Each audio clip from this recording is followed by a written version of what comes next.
Hello, my name's Andy. Welcome to episode 18 of Keeping Water. In this week's episode, there's going to be the fish focus. This time it's going to be on my common carp. I'm going to give you a quick look at some cleaning I've done in and around the pond, show how the fish are doing now that the pond temperatures are often dipping below 10 degrees, give you a quick glimpse at some XL preparation for 2021, and reveal the name I'm giving to my mirror carp. Again, there's timestamps in the description below if you want to pick and choose topics. Before all that, I'd just like to say thank you to all of the subscribers. Mine's a small channel, which makes me even more appreciative of each new subscription. If you're not already subscribed, please consider doing so and feel free to leave me a comment. Anyway, let's get started.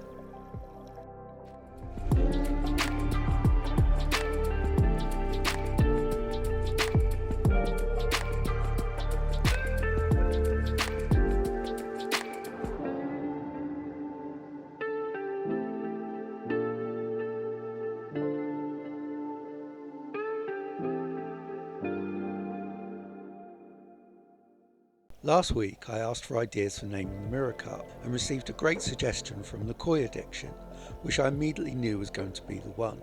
So from now on should be called Mira, which, while sounding a little like mirror, is also a girl's name of Latin origin, meaning admirable or peace, world, female ruler or ocean, which I think is quite fitting.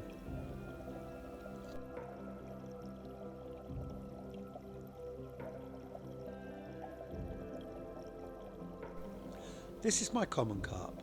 Like the mirror carp, I bought her in 2018 from VS Fisheries when she was about 20 inches long. Common carp, sometimes also called European carp, are native to Europe and Asia and have been farmed as a food source since Roman times. The original common carp was leaner and more torpedo-shaped than modern strains. Domestication has led to a number of variants, including mirror carp, like Mira, leather carp and fully scaled. Koi carp, the domestic ornamental variant originating from Japan, were more likely developed from the East Asian carp, a visually similar but genetically different species.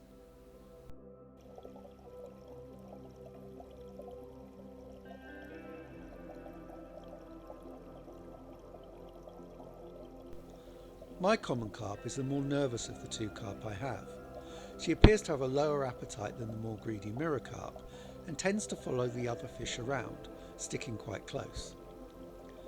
She continues to grow, however, albeit slowly, from 20 inches, 51 centimetres in 2018 to 24 inches, 61 centimetres in 2019 to only 24.5 inches, 52 centimetres this year.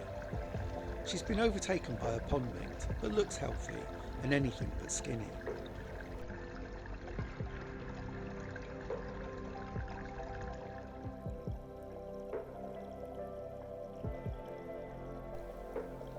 While looking maybe a little plumper in the summer, she's shown no sign of spawning behaviour, possibly due to Mira also being female and the absence of male fish not triggering it. I've also not yet named her. Again, I would really like to hear anyone's suggestions. Please leave them in the comment section below.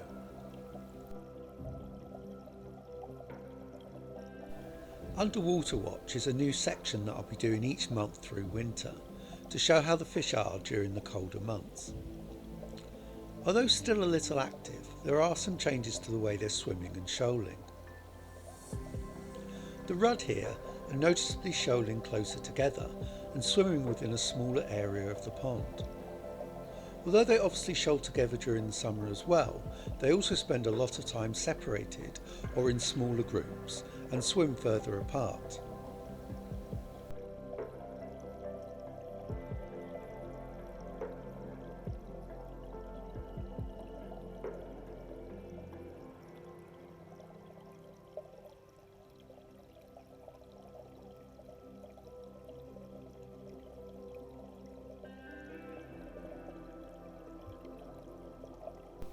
The tench are also tending to swim closer together, although the larger sometimes deserts the smaller ones to swim with the carp.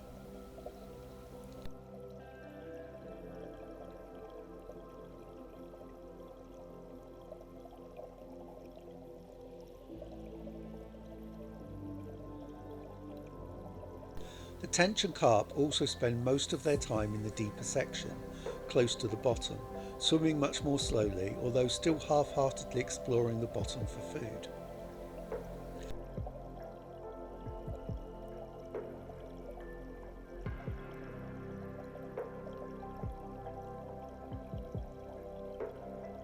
When they leave this area, it tends to be brief, with, as usual, the smaller tench taking their lead from the larger, and the common following the mirror.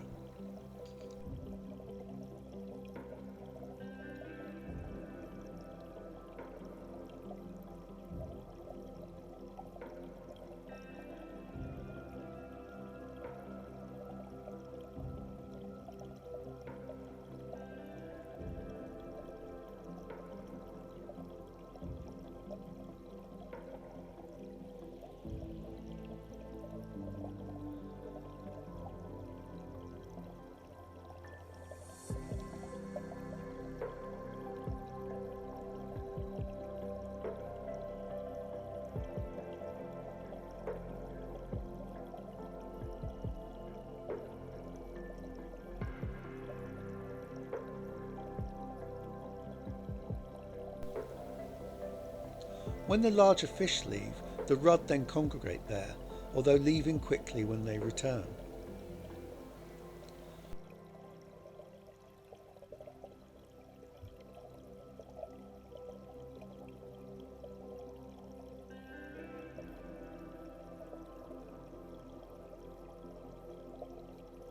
With the temperature hovering around 9 and 10 degrees, I'm still offering them food.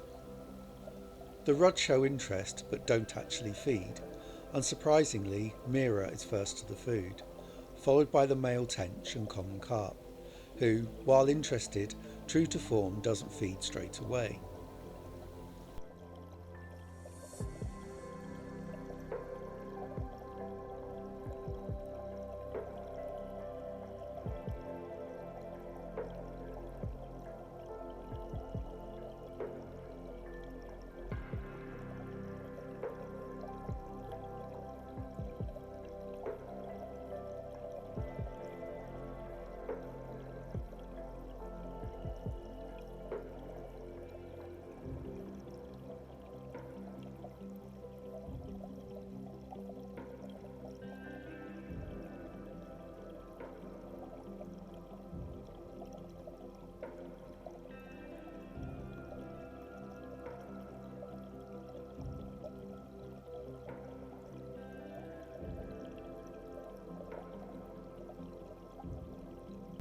The smaller female tench, who has been unwell, appears keen to feed, which is good to see.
Although moving slowly, Mira is her usual greedy self, and the common finally joins in.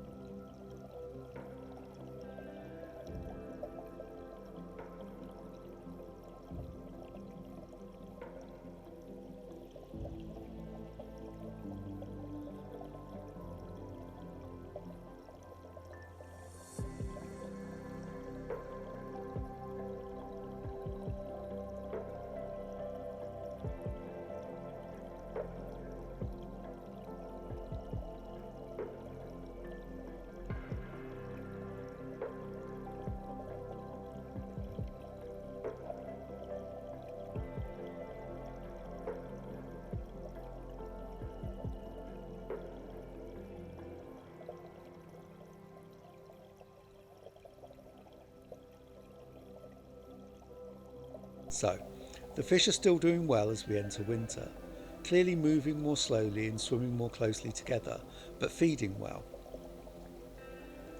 We'll see how that changes in next month's underwater watch. Although I got in the pond a few weeks ago to give it a clear out, it's somewhat an ongoing process. The lack of a pond vac doesn't help, and although the net does a really good job of keeping the leaves out, a few do sneak past. Therefore, I need to regularly use my makeshift skimmer net to get any of the detritus I can from the bottom of the pond. So, time for the net to be pulled back and I'll begin.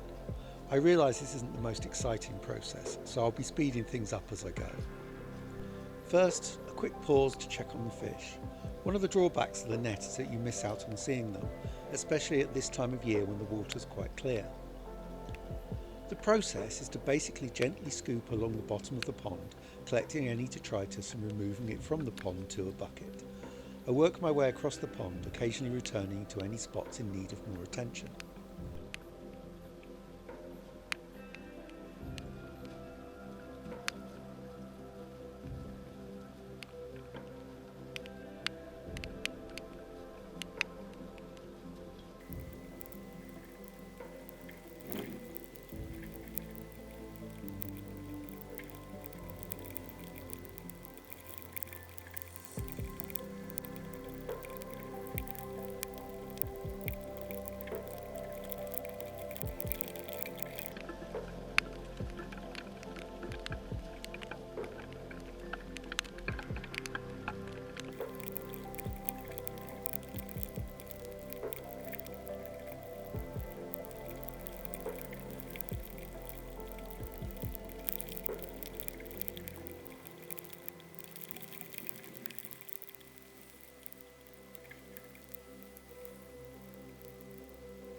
And that's it.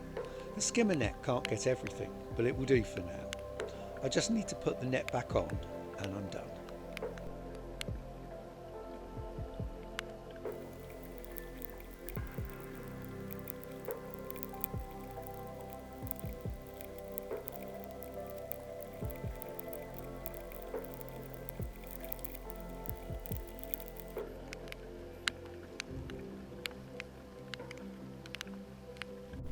The next fun job I completed this week was to clear up some of the leaves in the garden.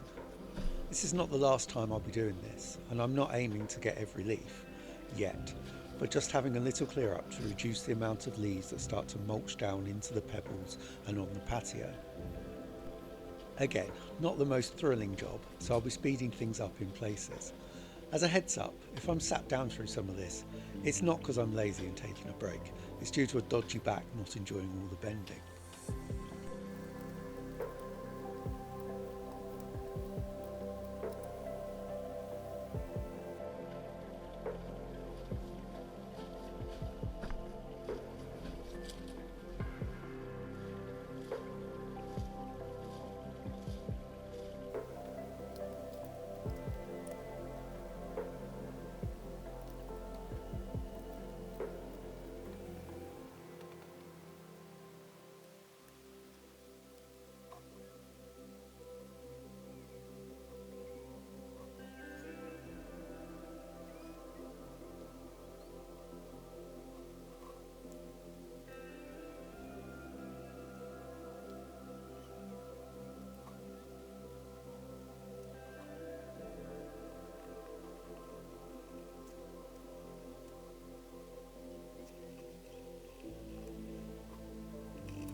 And that's it. As I said, this is not the last time I'll do this. Once autumn is over and there are no more leaves to fall, I'll have to clear up all of them from the garden so I can remove the net without the risk of any blowing into the pond. My plan for 2021 is to test water parameters weekly to look for any trends and problems. I don't plan to test weekly forever, but I'm going to try it for a year and see what I find. I'm going to test 9 parameters: temperature, ammonia, nitrite, nitrate, chlorine, pH, KH, GH and oxygen. We'll see how my pond does, especially with any changes I make, and also look at the interactions between the different parameters and how they affect each other. I'll go into more detail about each as and when I share more info. Thank you so much for watching this episode of Keeping Water. I really do appreciate it. Please leave comments and feedback, and I'd be really grateful if you chose to subscribe.